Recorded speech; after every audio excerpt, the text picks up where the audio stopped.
Sobat Maestro, sesaat lagi kita akan bersama-sama mengikuti ibadah minggu bersama Gereja Isa Al-Masih Jemaat Maleer. Selamat mendengarkan.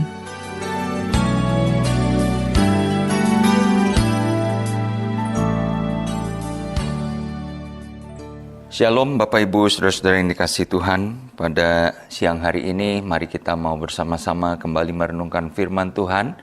Saya mengajak kita berdoa bersama-sama. Bapa di surga, kami mengucap syukur untuk kesempatan yang masih Tuhan berikan, di mana kami boleh kembali bersama-sama merenungkan firman-Mu.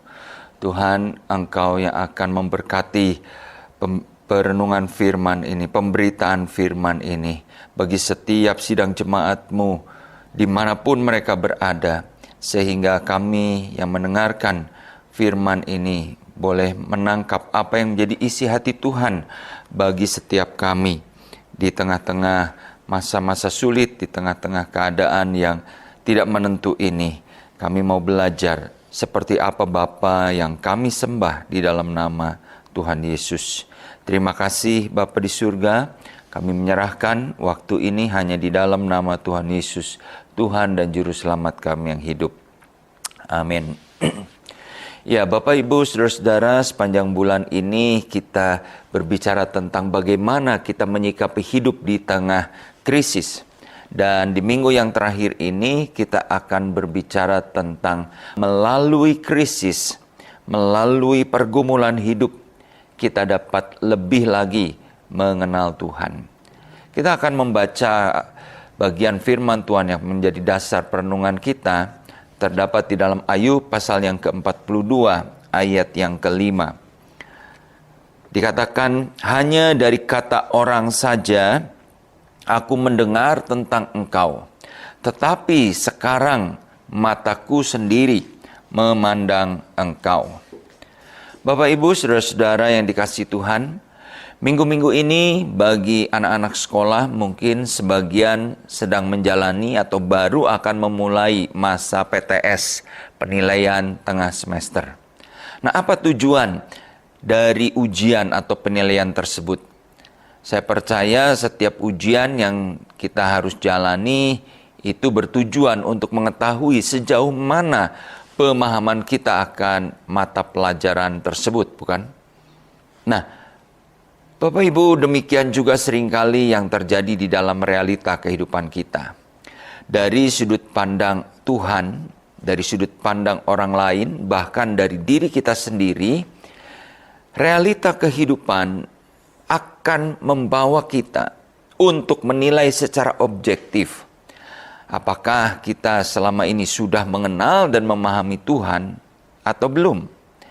Terkadang Tuhan membawa kita pada ujian, pada situasi sulit dan krisis, karena disitulah akan keluar sifat asli kita. Disitulah akan diketahui sejauh mana pondasi iman kita. Bapak Ibu, Saudara-saudara, apa yang terjadi pada Ayub merupakan contoh yang dapat kita simak dan renungkan berkaitan dengan pengenalan akan Allah ini. Dari ayat yang tadi kita baca, Ayub mengatakan, dulu saya kenal Tuhan hanya dari kata orang saja. Nah, kalau kita flashback ke belakang, kita membuka di dalam Ayub pasal yang pertama, ayat yang pertama, yang memberikan deskripsi atau gambaran siapa sebenarnya atau seperti apa Ayub itu. Maka di situ dikatakan ada seorang laki-laki di tanah Uz bernama Ayub. Orang itu saleh dan jujur, dia takut akan Allah dan menjauhi kejahatan. Nah Bapak Ibu, Saudara-saudara, ayat ini mengatakan bahwa Ayub adalah seorang yang saleh, jujur, takut akan Allah. Pertanyaannya adalah apakah kriteria-kriteria yang disebutkan itu sudah cukup membuat Ayub kenal akan Allahnya? Ternyata belum, Bapak Ibu. Karena di Ayub pasal yang ke-42 tadi, Ayub berkata, baru sekarang saya melihat Tuhan. Kalau Bapak Ibu mempunyai Alkitab terjemahan bahasa Indonesia, di situ dikatakan di dalam Ayub 42 ayat 5 itu, begini, dahulu pengetahuanku tentang engkau hanya ku dengar dari orang saja, tetapi sekarang ku kenal engkau dengan berhadapan muka. Dari pernyataan Ayub tersebut, Bapak Ibu Saudara-saudara, kita dapat menyimpulkan dua hal. Yang pertama, bagaimana dahulu Ayub mengenal Tuhan, dan bagaimana sesudah Ayub mengalami penderitaan yang begitu berat, dia mempunyai paradigma tentang Allah yang benar. Nah, kita akan melihat bagaimana dahulu Ayub mengenal Allah. Saya mengajak kita membuka dari Ayub pasal yang ke-10, ayat yang ke-12 sampai 16. Di situ dikatakan begini, hidup dan kasih setia kau karuniakan kepadaku, dan pemeliharaanmu menjaga nyawaku. Tetapi inilah yang kau sembunyikan di dalam hatimu.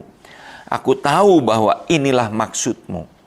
Kalau aku berbuat dosa, maka engkau akan mengawasi aku, dan engkau tidak akan membebaskan aku daripada kesalahanku. Kalau aku bersalah, celakalah aku, dan kalau aku benar, aku pun takkan berani mengangkat mukaku, karena kenyang dengan penghinaan, dan karena melihat sengsaraku.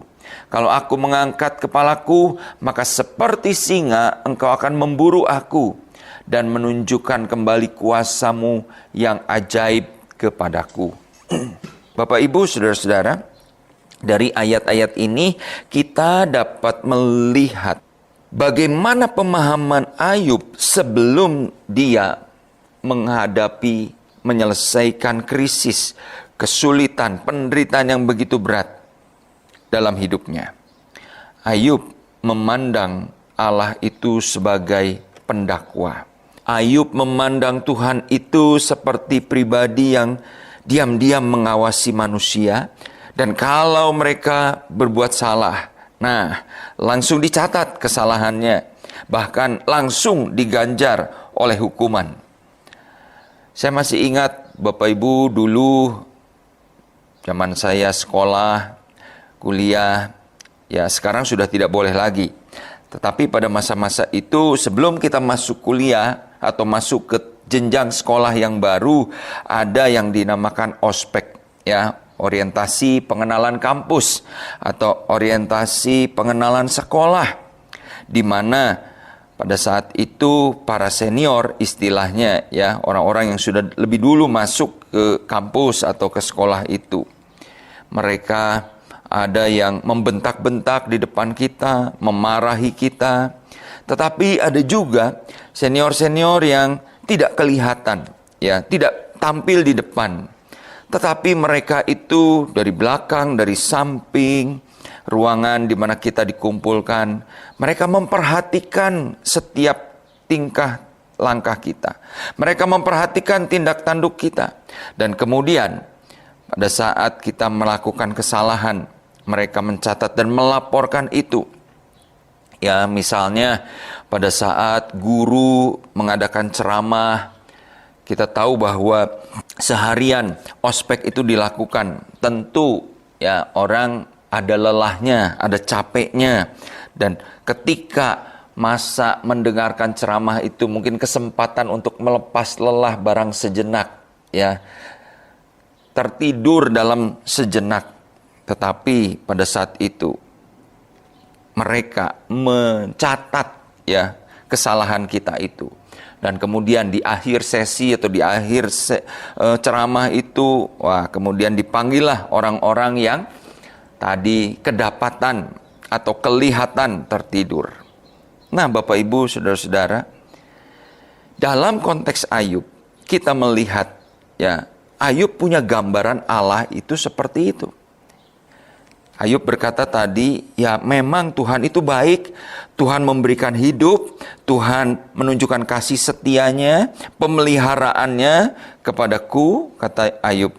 Tetapi ada yang disembunyikan Tuhan, yaitu bahwa diam-diam Dia mengawasi kita. Dan Tuhan tidak membebaskan kita dari kesalahan. Itu yang dikatakan oleh Ayub. Jadi Bapak Ibu, kalau demikian, kita dapat menyimpulkan bahwa Ayub itu hidup saleh. Ayub selalu berdoa, beribadah kepada Tuhan karena dia takut akan hukuman, bukan karena adanya relasi dan keintiman yang benar. Seperti tadi Ayub 1 ayat 1, Ayub pasal yang pertama ayat yang kelima, kita bisa melihat kesalehan dan doa-doa Ayub. Tetapi semua itu dilakukan semata-mata untuk menghindari hukuman Allah. Bapak, Ibu, saudara-saudara, bagaimana dengan kehidupan kita? Apakah kita memandang Tuhan dalam relasi kita semata-mata hanya seperti seorang polisi atau hakim atau sosok yang galak, ya, sosok yang kejam, sosok yang tanpa kompromi, ya, menghukum orang yang bersalah, atau seperti Bapa yang sementara dia bisa bersikap tegas, Bapa yang baik adalah Bapa yang punya sikap, punya prinsip, dan bisa bertindak tegas. Tetapi pada saat yang sama juga dia adalah Bapa yang mengasihi kita. Bapa yang penuh dengan perhatian, penuh dengan belas kasihan. Bapak, Ibu, saudara-saudara yang dikasihi Tuhan, ini satu perenungan yang harus kita camkan di dalam diri kita. Seperti apa kita memandang Bapa kita, Tuhan kita.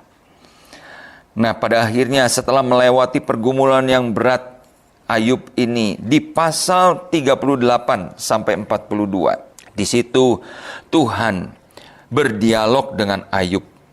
Tuhan membongkar paradigma Ayub tentang siapa dirinya. Sampai pada akhirnya Ayub mengakui bahwa Tuhan tidak seperti yang dia pahami sebelumnya. Ya, Ayub pada akhirnya mengatakan, baru sekarang aku memandang Tuhan, tahu seperti apa Tuhan itu.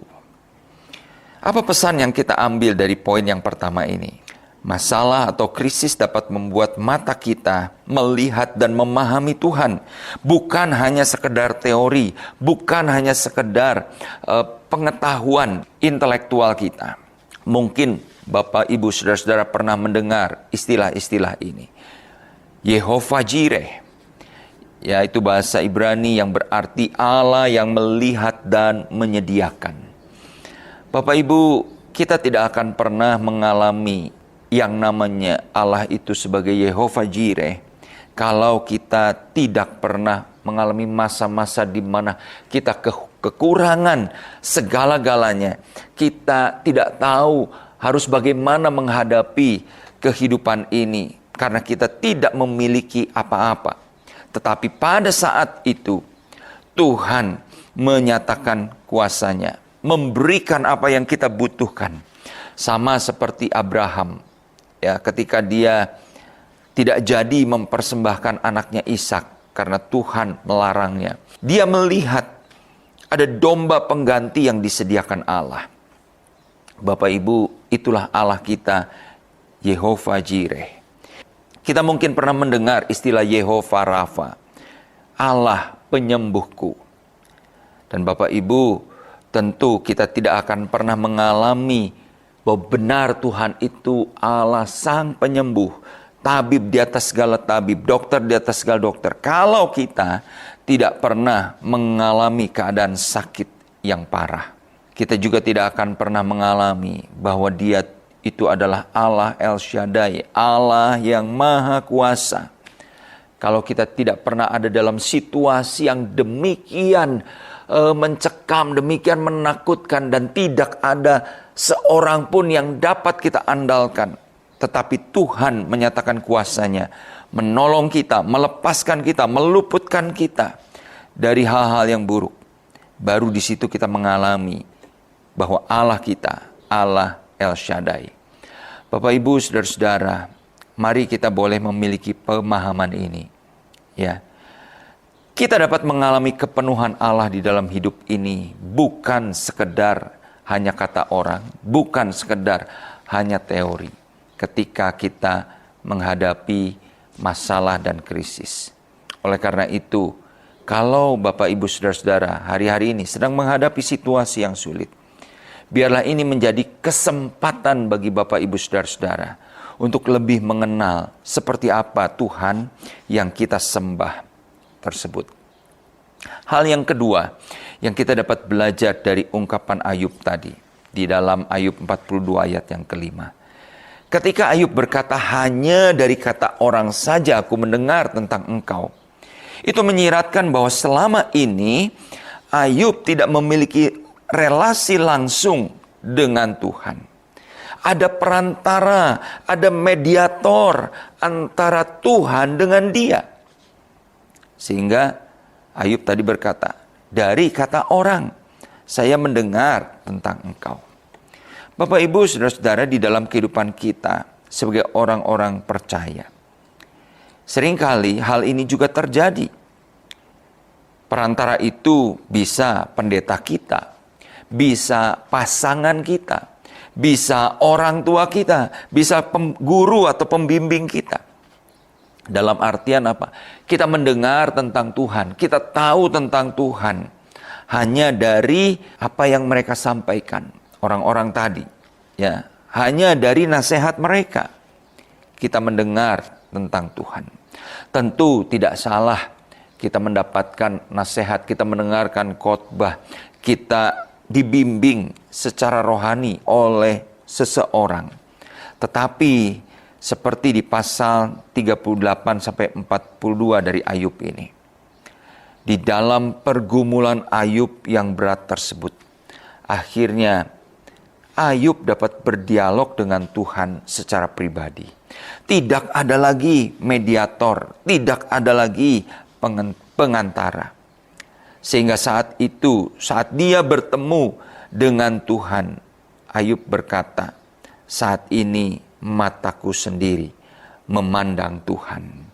Bapak Ibu Saudara-saudara yang dikasihi Tuhan, terkadang Tuhan mengizinkan kita menghadapi krisis agar kita melalui krisis tersebut dapat berkomunikasi langsung dengan Tuhan. Bapak Ibu Saudara-saudara, kekristenan bukanlah sebuah ritual. Kekristenan bukanlah satu aktivitas seminggu sekali di mana kita ke gereja, atau aktivitas dalam 1 jam sehari di mana mungkin kita berdoa, kita membaca firman Tuhan. Lalu setelah itu kita merasa, oh bebas saya melakukan apapun. Saya sudah datang kepada Tuhan, saya sudah membaca firman Tuhan. Lalu jam-jam berikutnya sepanjang hari itu kita tidak pernah lagi berurusan, kita tidak pernah lagi memikirkan tentang Tuhan. Tidak, Bapak Ibu. Tetapi kekristenan adalah sebuah hubungan, sebuah relasi yang harus terus dibangun dengan intim, dialami secara nyata dalam kehidupan kita. Bapak Ibu Saudara-saudara, ini yang terjadi pada diri Ayub. Ayub bukan hanya mempunyai paradigma yang benar tentang Tuhan sebagai Bapa yang mengasihi dia, tetapi juga Ayub kemudian memiliki satu relasi yang intim dengan Tuhan. Bapak Ibu Saudara-saudara yang dikasihi Tuhan, jika hari-hari ini di masa pandemi ini kita sedang berada di dalam krisis, kita merasa hidup ini begitu sulit, kita merasa pergumulan yang demikian berat. Mari kita belajar dari kisah Ayub ini. Apakah melalui krisis yang kita hadapi, kita akan mendapatkan pemahaman yang benar dengan Tuhan? Apakah kita akan mengalami satu hubungan pada porsi yang seharusnya dengan Tuhan? Saya rindu supaya melalui krisis yang Bapak Ibu Saudara hadapi, itu tidak membuat Bapak Ibu menjadi terpuruk, menjadi jauh dari Tuhan, menjadi marah dan kemudian meninggalkan Tuhan. Tetapi justru itu akan membuat kita semakin mengenal Tuhan dengan benar. Amin. Mari kita berdoa. Terima kasih Tuhan untuk kebenaran firman-Mu yang boleh kami renungkan bersama. Hamba berdoa Tuhan, bagi setiap sidang jemaat-Mu, dimanapun mereka berada. Mungkin ada di antara jemaat-Mu yang hari-hari ini sedang menghadapi pergumulan yang berat dan mereka merasa frustasi. Mereka putus harap dengan keadaan mereka. Tuhan, hamba berdoa, biarlah kasih-Mu, kuasa-Mu dinyatakan atas kehidupan mereka. Dan mereka boleh mengerti siapa Engkau. Mengerti betapa Engkau mengasihi kami, betapa Engkau peduli dengan kami, betapa Engkau Allah yang berbelas kasihan kepada kami, dan Engkau tidak pernah mencobai kami melebihi kekuatan kami. Hamba berdoa Tuhan, Engkau yang memberkati supaya kami juga memiliki pengenalan yang benar, relasi yang benar dengan Tuhan. Kami bukan mengenal Tuhan hanya dari kata orang, tetapi kami sendiri memiliki sebuah hubungan dengan Engkau. Tuhan berkati kebenaran firman ini, hanya di dalam nama Tuhan Yesus kami berdoa. Amin. Demikianlah Bapak Ibu Saudara ibadah kita hari ini. Kami mengundang sidang jemaat untuk dapat tetap mengikuti ibadah online Gereja Isa Almasih Jemaat Maleer, baik melalui Radio Maestro 92,5 FM setiap hari Minggu pukul 12:15 atau melalui channel GIA Maleer di youtube.com setiap hari Minggu pukul 9.30. Bagi sidang jemaat yang membutuhkan dukungan doa, dapat mengirimkan beban doa melalui SMS ataupun WhatsApp di nomor 0821 1965 9019. Happy Sunday and God bless you.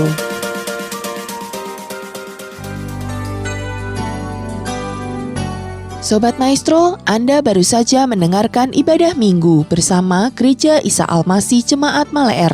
Terima kasih atas kebersamaan Anda. Selamat hari Minggu dan Tuhan memberkati.